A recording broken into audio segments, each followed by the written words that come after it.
13절부터 22절까지는 악인은 멸망하나 의인은 다시 일어선다라고 훈계하는 내용이 나왔어요.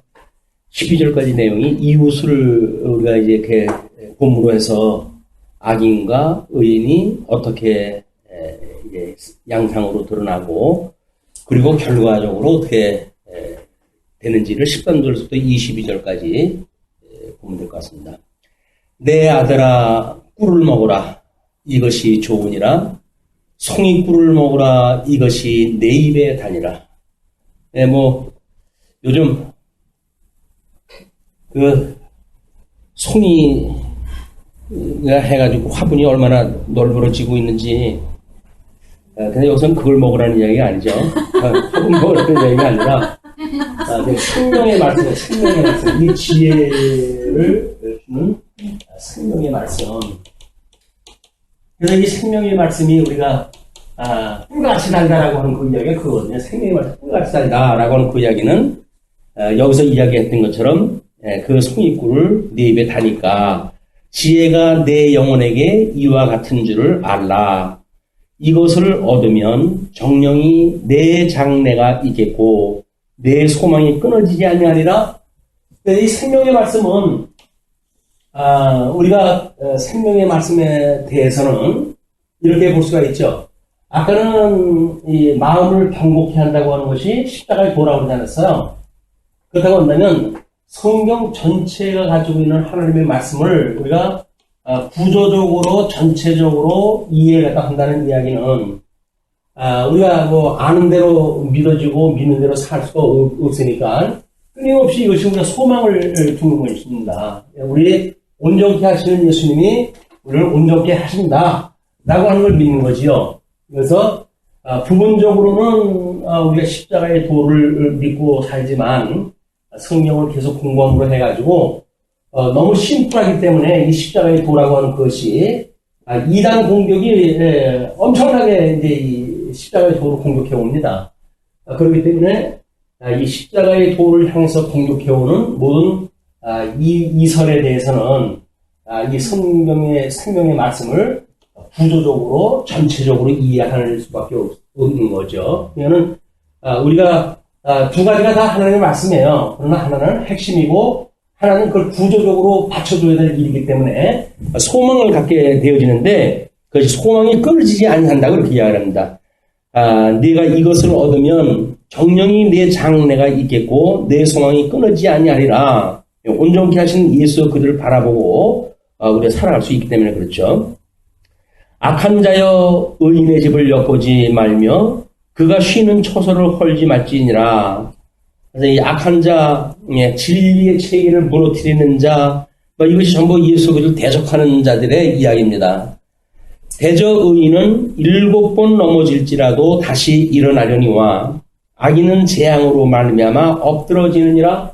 그래서 선택받은 사람들, 이 택자와 불택자가 하나님 앞에 끊임없이 환난 가운데 있을 수 있겠으나 우리 하나님께서는 택자는 환난을 통해서 인내를 낳게 하고 이 인내로 소망의 있음을 깨닫게 하시는 은혜의 손이죠. 그러나 이 불택자라고 하는 그 이야기는 하나님께서 그냥 멸망을 시켜버리는 도구에 지나지는 않습니다. 이 멸망과 우리한테 이 환난을 주는 택자들과의 이 환난의 모습은 외견상으로 보면 비슷하게 보일지 모르나 우리는 환난이 인내를 낳고 인내는 소망을 낳는다고 이렇게 이야기를 하기 때문에 우리는 어떻게 그 소망을 가지고 택자는 또 7번이라도 다시 일어나게 되어지는 것이 하나님의 섭리라는 거죠. 우리 선지자가 수없이 구약성경에서 이제 죽었음에도 불구하고 우리 참 선지자이신 예수님이 오셔가지고 온전케 일어나게 하시는 원리나 똑같은 거죠. 다음에 대저 의인은 7번 넘어질지라도 다시 일어나려니와 악인은 재앙으로 말미암아 엎드러지느니라. 내 원수가 넘어질 때에 즐거워하지 말며 그가 엎드러질 때에 마음에 기뻐하지 말라. 그런 것 같아요. 아무리 역사에 어떤 개혁의 새로운 시대가 열린다고 하더라도 뭐 그 화면에 뭐 아주 안 보여줄 수가 없으니까 아마 보여주겠지만은 그 구치되어져 있는 어떤 전 대통령의 모습이 경직되어져 있고 막 그런 그 모습을 보게 되면 참 안 됐잖아요. 뭐 결혼도 못한 여자가 왕을 이 대통령이 그때 안 됐으면 좋았을 것 같아요. 그 전번 그 회기 때 대통령이 안 됐으면 본인한테는 그런 그 비극이 없었으려만 하나님께서는 오늘날 어떤 그런 시민에 의해서 국민에 의해 가지고 나라가 세워진다고 하는 걸 보여주기 위한 섭리를 갖다 해가시기 위해서 워낙 아마 이 부택자에게 주는 멸망의 구렁텅이에다 집어넣은 것이 아닌가 싶습니다. 그런 걸 보면 안 됐어요. 그런 게 안 됐고 또 뭐 중국에서는 터널로 지나가던 유치원 버스가 소화가 돼가지고 뭐 10명이 죽었다고 그러는데 아이들의 그런 사고 소식을 들을 때마다 참 어떻게 이 자녀들을 온전하게 키워갈 수 있는 시대를 우리가 마련하고 나라를 갖다 세울 것인가 늘 참 걱정이에요. 그게 뭐 그 부모들은 또 어쩌겠어요. 이국 땅이나 가가지고 뭐 직업 문제 때문에 이리 가고 저리 가고 한 사람들이 모여서 유치원에 보냈을 터인데 또 외국까지 가가지고 아이들 교육을 시키려면 꿈은 또 얼마나 야무지게 꿨겠습니까? 한순간에 다 무너지는 그런 걸 보면서 인생이 이렇게 가다가 그냥 끝나는 건데 사람들은 그냥 뭐 천년만년 살 것처럼 안간힘을 쓰고 이렇게 하는 그런 것들이 더 안타깝게 보이지고 그래요. 예. 아이들이 잘 살 수 있는 나라, 건강하게 살 수 있는 나라 그런 것이 꿈이어서 그런지 모르지만은 집을 나서면서 대통령이 아기들한테 화동한테 꽃을 받고 그리고 가난하기를 뭐 안아주는 그런 그 모습이 이제 보이고 그러더라고요. 저 아이들을 포옹을 하면서 대통령은 과연 어떤 생각을 할까? 너희들이 안전하게 행복하게 살 나라를 내가 최선을 다해서 만들어주마 라고 하는 그런 생각을 혹시 하진 않을까? 이제 그런 소망을 혼자 가져봤어요. 본인이나 뭐 정신이 없고 경황이 없는지는 모르겠지만 그걸 그냥 텔레비전을 통해서 보는 입장에서는 그 아이들을 안아주는 것이 의례적인 것이 아니라 나름대로 너희들한테 행복한 나라를 내가 물려줄 수 있는 최선의 노력을 다하마 라고 하는 다짐을 하는 시간이 됐으면 얼마나 좋을까라는 생각이 들어요.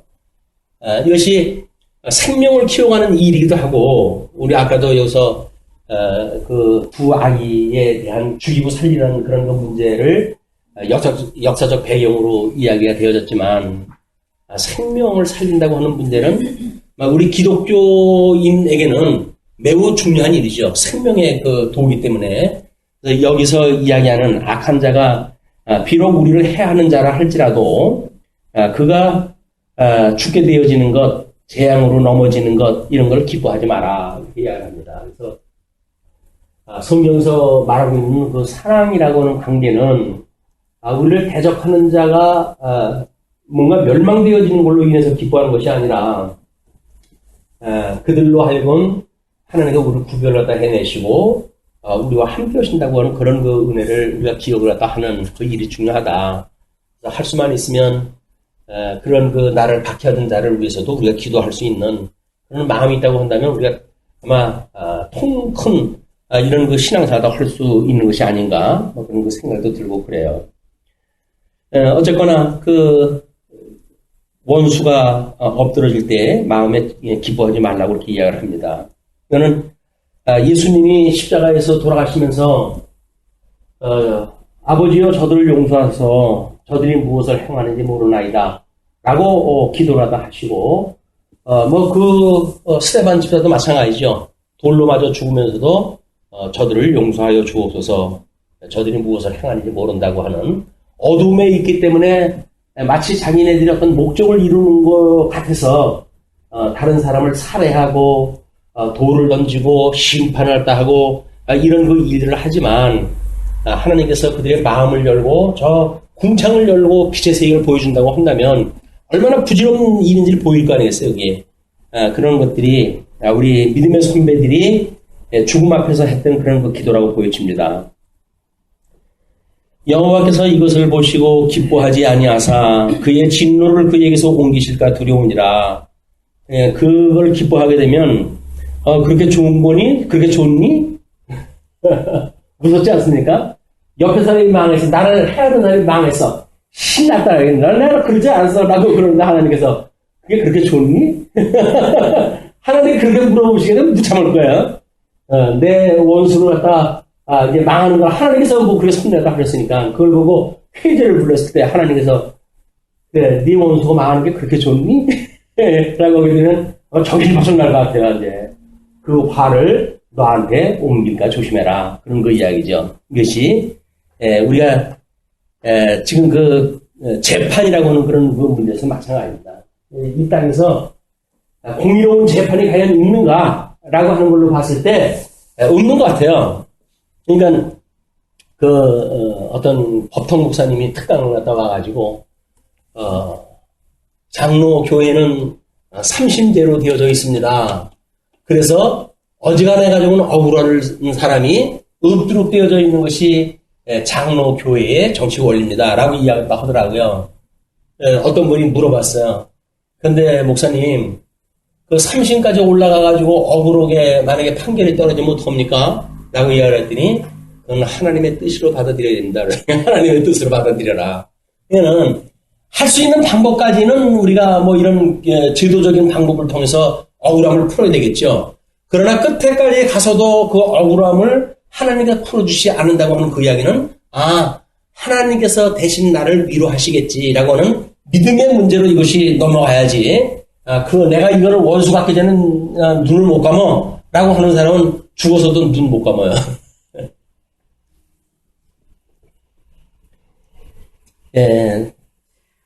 19절입니다. 너는 행악자들로 말미암아 분을 품지 말며 악인의 형통함을 부러워하지 말라. 어떻게 보게 되면 르호보암과 여로보암의 그 관계가 어떠했을 것이며 예수님 오셨을 때 그 사내들인의 적그리스도들과 예수님의 관계가 어떠했을는지 가히 그 그림이 보여지는 것 같아요. 그래서 악인의 형통함을 결코 부러울 이유 없다. 대저 행악자는 장래가 없겠고 악인의 등불은 꺼지리라. 그들은 끝내 심판에 이르게 되어진다는 거죠. 내 아들아 여호와 왕을 경외하고 반역자와 더불어 사귀지 말라. 대저 그들의 재앙은 속히 임하리니 그 둘의 멸망을 누가 알랴. 악인은 멸망되어진 거 심판, 마지막 백보자 심판은 하나님께 주시는 마지막 심판이거든요. 그 마지막 심판에 어차피 영원한 생명과 영원한 사망으로 해가지고 이제 이 부활이 있을 것인데 이 백보자 심판에서 하나님께서 우리들은 영원한 생명으로 부활을 갖다 해서 영원토록 하나님을 경외하며 살아가게 되어지는 성도로 세웠다고 하는 이것이 말씀에 기록되어져 있는 일이거든요. 뿔송이 같은 말씀에 그것이 있다고 한다면 우리는 그거를 소망으로 바라봐야지 현재 그것이 이루어지느냐 안 이루어지느냐 때문에 하나님을 믿느냐 믿지 않느냐까지 간다는 이야기는 맞지는 않습니다. 우리가 역사적인 해석도 마찬가지죠. 구약성경의 역사적인 해석이 지금 역사적으로 성취되어진다고 한다면 그것이 성경에 있는 내용대로 이루어지는 겁니까? 성경은 66권이 이미 전부 결정이 되어진 거예요. 그 일이 지금 이루어지든 지금 이루어지지 않든 그건 진리하고 아무 상관이 없는 거야. 우리는 거기에서 뭔가 진리 체계라고 믿어지게 되면 끊임없이 현실 역사 속에서 구약 성경이 이렇게 이루어졌다 이렇게 보는 거야. 한때는 어떤 목사님이 이 시대에 이스라엘이 회복되어지는 역사를 내가 본다고 하는 그거는 이거는 정말 최고로 행복한 사람일지도 모른다고 신앙 고백을 다 하시는데 그건 믿음으로 사는 사람이 아니죠. 이스라엘이 회복되어진다고 하는 그거는 마지막 날 그들이 민족적으로 회개가 된다고 그랬으니까 그렇게 된 거 그걸로 믿어야 되는 거지. 역사적으로 성취되어졌다고 그걸 믿는다고 한다면 그건 사실인데 사실을 믿는 거는 성경을 믿는 믿음하고 다른 거예요. 그냥 사실을 믿는 거는 이거를 마치 어떤 진리가 지금 이루어지는 걸 믿는 것처럼 우리가 생각하는 일은 구약 성경의 이 오해로부터 시작되어 있는 일이다. 뭐 한때는 상당히 그 기쁨에 우리도 동참을 했다 하고, 뭐 당신뿐입니까? 나도 그 시대에 사니 나도 행복합니다. 라고 이야기도 했었는데, 성경을 연구하다가 보니까는 그렇게 어떤 주어진 일, 되어지는 일로 감사하는 일은 별로 지혜로운 일이 아닌 것 같아. 오히려 환난 날에 기뻐할 수 있다고 하는 그것이 신자백이지. 아니, 좋아가지고 뭐 기뻐하는 건 누구는 기뻐해요. 환난 날에 기뻐할 수가 있고, 그리고 우리가 오래 참을 수가 있고, 그리고 소망 중에 살아갈 수 있다고 하는 것이 탁자들이 가지고 있는 기쁨이지, 결코 뭔가 지금 이루어지는 걸 인해 가지고 기뻐하는 일은 이것은 언제 바뀔지 모르는 그런 상황이다.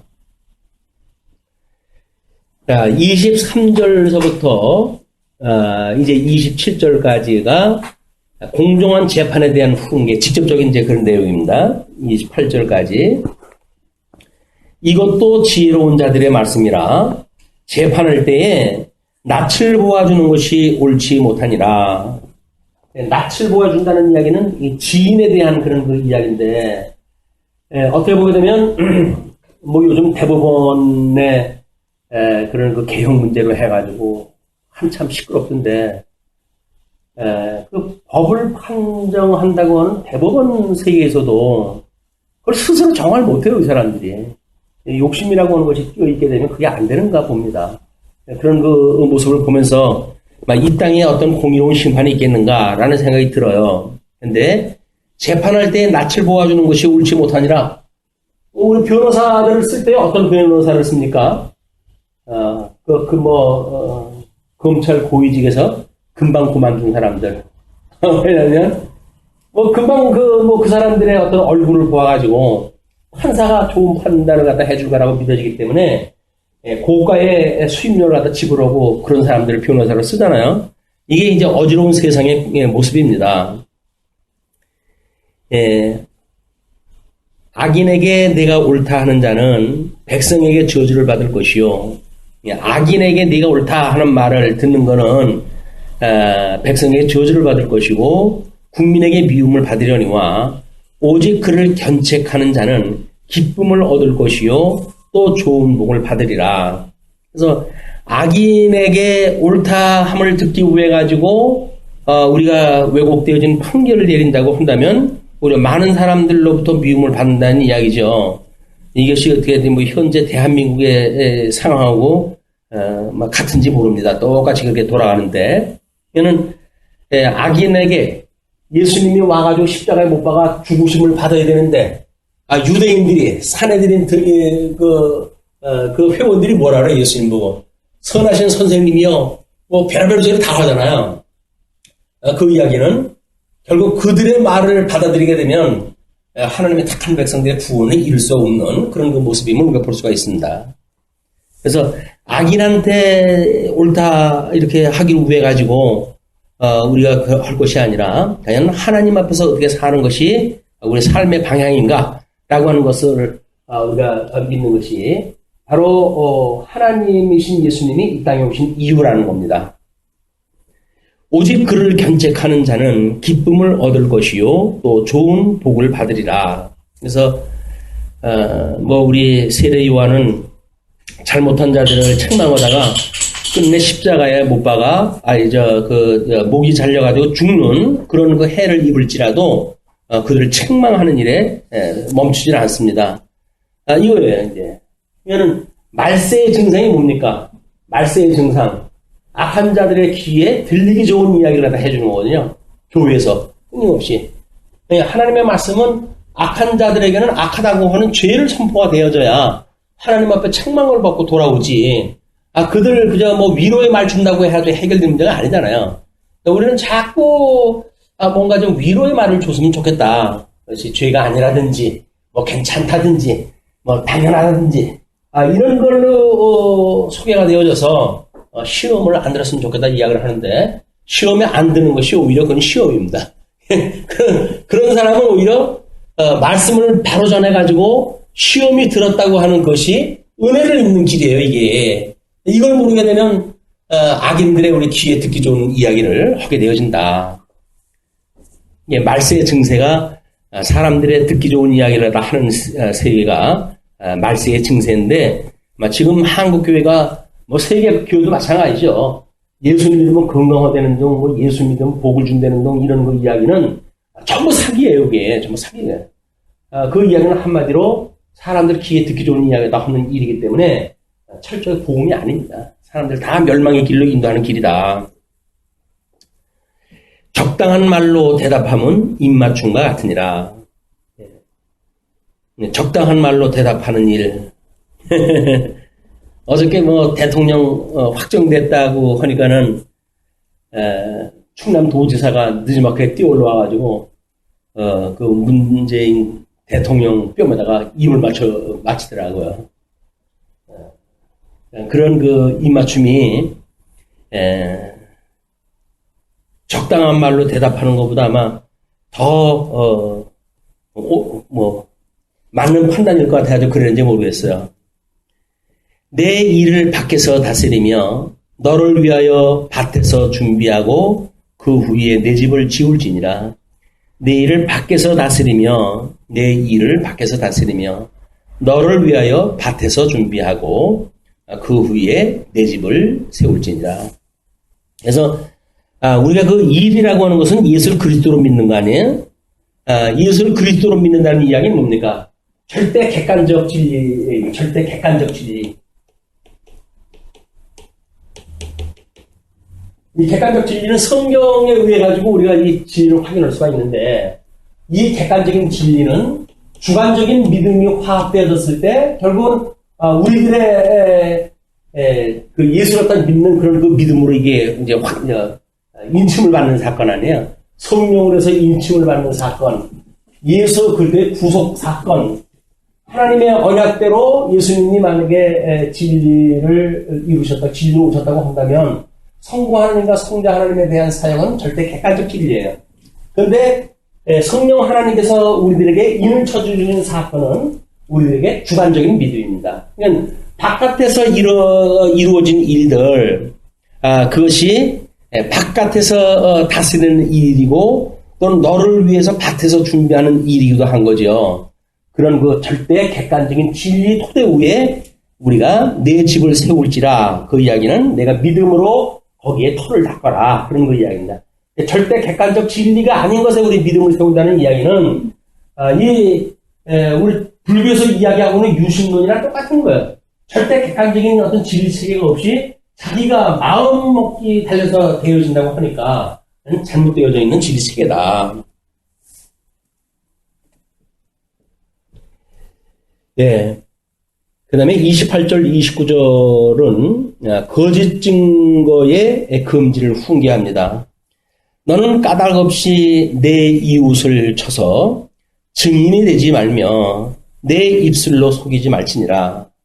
그래서 뭐 돈 몇 푼 받고 증인서 주고 그러는 거 아주 성경에서 금하는 일, 거짓 증거를 갖다 잡는 일들. 물론 이거는 예수를 그리스도로 증거를 갖다 해야 될 증인들이 그렇지 아니한 사건을 갖다 이야기를 하는 거지요. 내 입술로 속이지 말지니라. 너는 그가 내게 행함같이 나도 그에게 행하여 그가 행한 대로 그 사람에게 갚겠다 말하지 말지니라. 그래서 어떤 인간의 행위를 기준으로 해가지고 아까 그 악행은 이 악한 자들은 악행으로부터 이제 시작이 되어 있다고 그렇게 이야기를 하지 않았어요. 어떤 윤리적인 덕목 그는 있는 것이 아니라 제일 높은 데 있는 지혜로부터 내려오는 말씀에 의해 가지고 우리가 판단이 되어져야지 인간의 행위를 가지고 판단하는 일은 결코 지혜로운 일이 아니다. 이게 이제 뭐 우리 인과응보의 원리이기도 한 거죠. 인과응보의 원리에 따라 가지고 내게 행한 같이 나도 그에게 행하고 기브 앤드 테이크로 해가지고 그가 행한 대로 그 사람에게 갚겠다. 그래서 뭐 눈에는 눈, 뭐 이렇게 해가지고 이제 모세오경에서 설명되어지고 있는 이런 어떤 판단, 이거는 하나님의 공의를 드러내시기 위한 거지 하나님의 자비를 드러내는 일이 아니거든요. 그러니까 하나님의 그 공의는 우리 저 예수 그리스도로 해가지고 그게 완성이 되어지는 거야. 예수님 한 분으로 완성이 되어지는 거고, 다만 택한 백성들은 예수 그리스도의 십자가의 그것이 택자들에게는 자비로, 불택자들에게는 공의로 이것이 성취되어지는 겁니다. 그래서 누구도 핑계치 못하도록 하나님께서 공의의 심판하다 하시고, 우리들은 그런 그 죽음으로부터 구해내시는 자비로 인해 가지고 거저주시는 은혜를 받게 되어지는 성도의 삶을 이야기를 하는 거죠.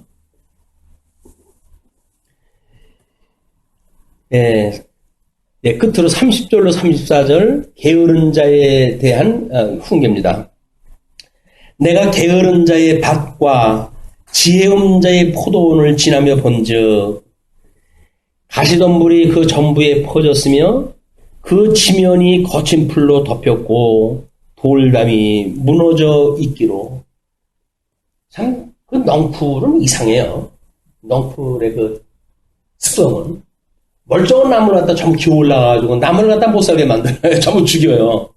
뭐 이렇게 앞선 같은 데 봐도 전부 엉겅퀴 무슨 그 넝쿨 이런 것들이 멀쩡한 소나무를 갖다가 비비고 올라가지고 그 소나무를 죽이고 이런 그 일들이 벌어지는데, 가시덤불이 그 전부에 퍼졌던 그런 그 모습들, 그것이 황폐한 모습이에요. 황폐한 모습.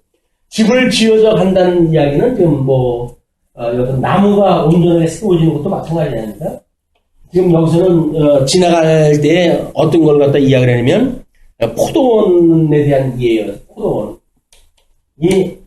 포도원의 이 나무는 포도나무만 따로 있어야 이 포도나무에서 이제 열매가 맺고 이렇게 되기 텐데, 이거를 엉겅퀴가 이제 옮기기 시작하게 되면 결실은 그냥 이 나무가 죽어버리고 만단 말이에요. 이런 그 일들이 이 잠언 기자가 봤을 때 그렇게 적고, 뿐만 아니라 돌담이 무너져 있기로, 돌담도 무너져 있다 이렇게 이야기합니다.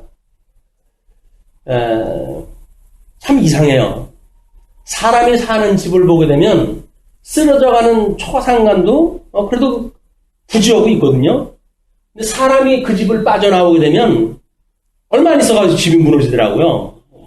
벽도 무너지고 해가지고. 그래서 사람이 살아있는 생명을 가지고 있는 사람이 그 집을 지탱하게 되어지는 어떤 이 유관성이 있는지 그렇게 모르겠지만은, 폐허를 보게 되면 사람이 빠져나온 집은 금방 무너져요. 근데 사람이 그래도 있고 이렇게 숨쉬고 사는 사람들이 있다고 하면 그 집은 그 쓰러져가는 초가집인데도 지탱을 하고 있는 그런 그 모습을 보게 되어지는데, 이게 집이 무너졌을 때, 하나님이 세우시는 그 집이 무너졌을 때의 상황을 이런 그 모습으로 보여준 거죠. 내가 보고 생각이 깊었고 내가 보고 훈계를 받았노라.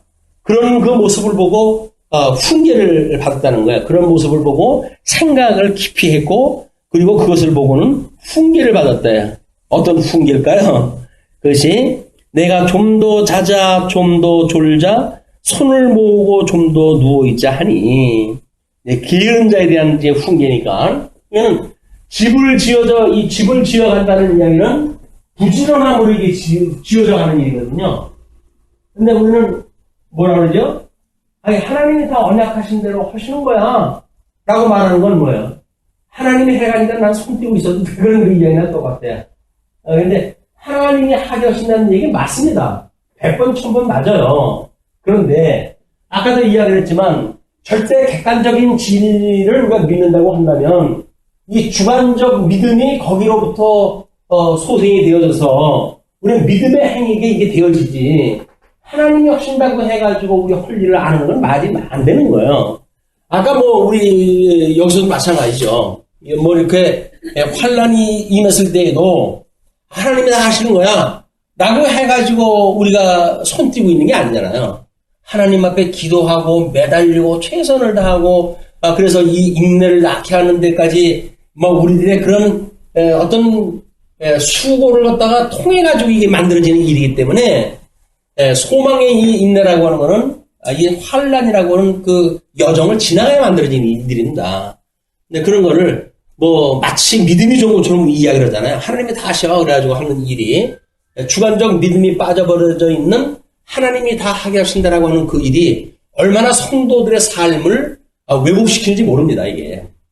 그래서 우리가 이런 그 믿음으로 끊임없이 기도하고 영적 예배의 삶을 살고 하는 그런 그 문제는 살아있다고 하는 증거이기도 하고 예수를 그리스도로 믿는 성도의 살고 있는 삶, 증인의 그런 그 삶이 우리의 모든 삶을 통해서 드러나는 일들이거든요. 하나님이 하시는 일인데 기도한다고 이루어지나? 라고 하는 것도 아주 나쁜 그 이해예요. 물론 이루어져요. 기도 안 해도 이루어집니다. 그러나 그건 객관적인 진리에 의해서 만들어지는 일들이에요. 이루어지는 것이 내가 믿지를 않는데 그게 믿어지거나 말고 나오면 뭔 상관이 있어요. 그냥 그런 그 일들이 하나님께서 언약하는 대로 그렇게 이루어하시네 라고 하는 것이 우리가 이제 이 성경을 통해서 믿어진다고 할지라도 우리 이 주관적인 믿음이 필요한 거다. 그래서 우리 교회의 구원의 그런 그 은혜의 강편을 보게 되면 말씀과 그다음에 성례와 기도가 있어요.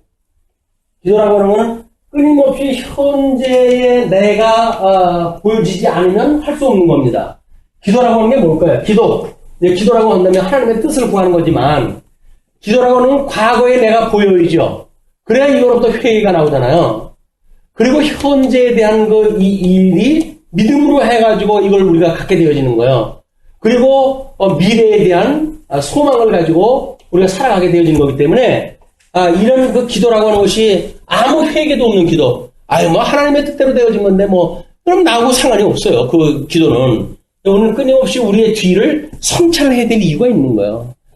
내가 이렇게 부족하고 내가 이렇게 하나님 앞에 죄인이고 라고 하는 걸 깨닫지 아니하고 현재의 어떤 믿음이다. 이신칭의다. 하나님께서 우리를 구원하다 하셨다. 하나님이 다 하게 하신다. 나는 영원전에 예정됐다. 라고 하는 믿음이 자기의 믿음처럼 이야기한다는 건 거짓말이에요. 여기서 다 이루어졌다고 한다면 굳이 소망을 가지고 뭐 있어? 다 이루어졌는데. 소망을 갖는다는 이야기는 아직 뭐가 이루어지지 않았다는 이야기예요, 여기가. 아직 안 이루어졌다는 이야기는 뭐예요? 내가 아직도 이 죄의 문제로부터 이런 것이 끊임없이 있기 때문에 우리가 우리에게 죄진 자를 사하여 준 것처럼 우리 죄를 사하여 주옵시고 우리를 시험에 들게 하지 마시옵고 우리를 악에서 구하시옵소서 라고 하는 것이 끊임없이 우리가 있어야 되는 일이다. 이게 구원의 은혜의 방편이에요. 구원을 받는 은혜의 방편. 저 말씀을 통해 가지고 우리는 끊임없이 하나님께서 이렇게 나를 사랑하셨고 예수님을 보내주셨고 내가 구원을 받고 그래가지고 이 성례라고 하는 세례와 성찬과 이걸 통해 가지고 십자가 도를 우리가 끊임없이 붙들고 있고 그리고 그걸로 인해 가지고 우리가 우리 삶을 통해 가지고 반출하다 했을 때 우리는 끊임없이 하나님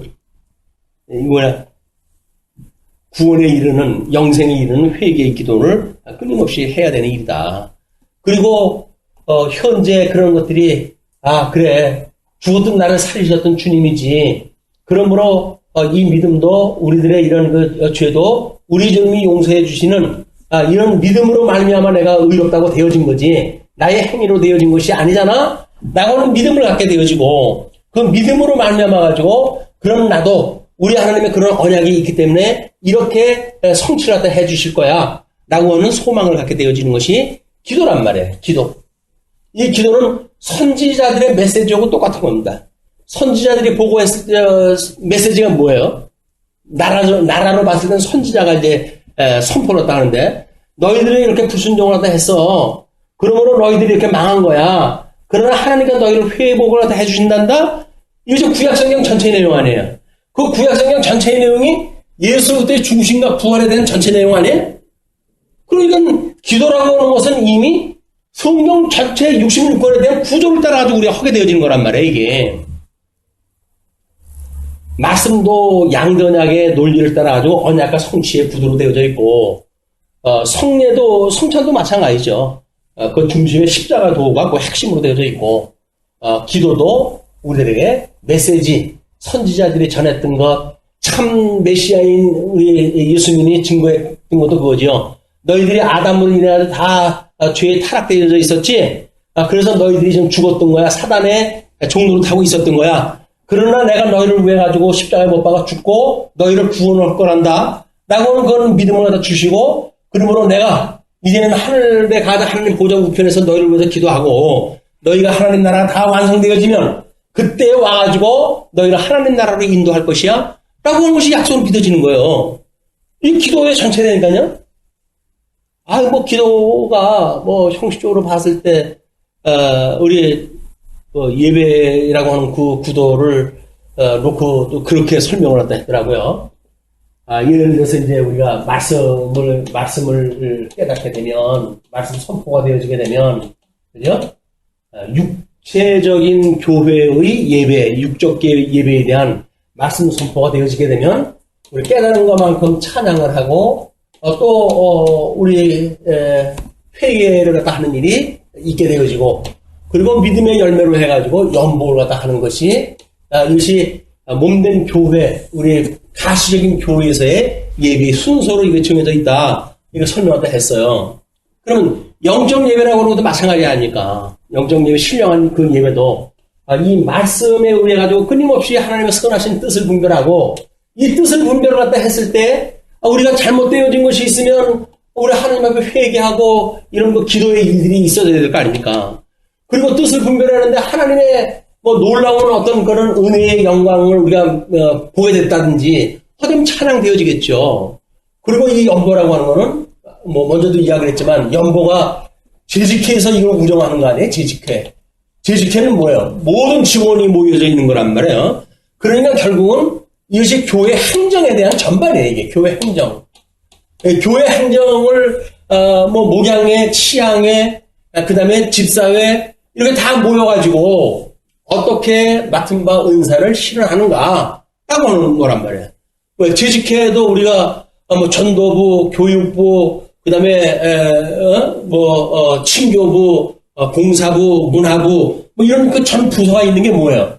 이걸 하겠다는 거예요. 이게 이런 연보라고 하는 그런 어떤 그 행위 하나가 소개가 되어 있지만, 이 경제적인 원리를 통해 가지고 전체적인 정치 원리라도 하겠다.